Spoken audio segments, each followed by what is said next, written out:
कि प्रकाश संश्लेषण के लिए 4 पदार्थ की आवश्यकता होती है। अभी इसके पहले हम बताए थे कि पेड़ था, पेड़ के नीचे जड़ था, यहाँ पे आपका क्या था, पत्ती था। तो नीचे से क्या गया था, जल गया था, और यहाँ से आपका वायुमंडल से क्या होता, CO2 गया था।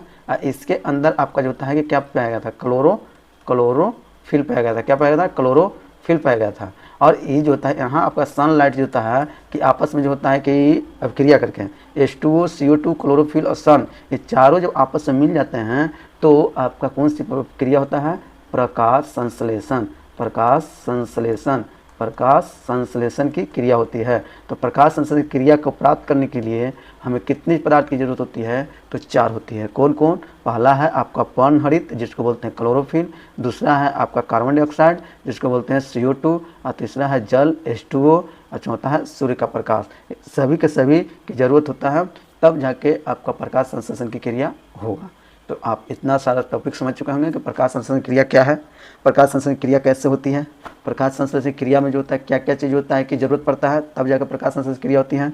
उसमें पूछ देगा पर्णहरित कहाँ होता है, तो आपका पत्ती में होता है। कहाँ पाया है, पत्ती में। इसी क्लोरोफिल के कारण जो होता है पत्ती का रंग कैसा होता है, हरा होता है। तो ये भी आपका पूछेगा ऑब्जेक्टिव चॉइस में कि पौधे के पत्ती का रंग जो होता है हरा किसके कारण होता है, तो क्लोरोफिल के कारण होता है। कहाँ होता है, क्लोरोफिल के कारण। तो आपको पूछेगा कि चारों कहाँ कहाँ से प्राप्त होता है, तो पत्ती में पहले से मौजूद होता है क्लोरोफिल, सूर्य के प्रकाश से जो होता है आपका जो होता है प्रकाश प्राप्त हो गया, CO2 वायुमंडल से प्राप्त हो गया, और H2O जो होता है जड़ जमीन नीचे से लेकर प्राप्त कर लिया। अब CO2 कैसे प्राप्त होता है इसके बारे में बताएं कि यहाँ पे एक रंध्र होता है। रंध्र क्या है, एक छोटा सा छिद्र है। क्या होता है, छिद्र होता है जो पत्ती के सबसे बाहरी संरचना पाया जाता है। पत्ती के सबसे बाहरी संरचना को हम क्या बोलते हैं, एपिडर्मिस बोलते हैं। अब रंध्र के माध्यम से CO2 अंदर प्रवेश करता है, चारों जब आपस में मिल जाता है तो उस जगह पे किस चीज़ का निर्माण होता है, ग्लूकोज का निर्माण होता है। किस चीज़ का, ग्लूकोज का। और ग्लूकोज का सूत्र पूछेगा तो ग्लूकोज का सूत्र होता है C6H12O6।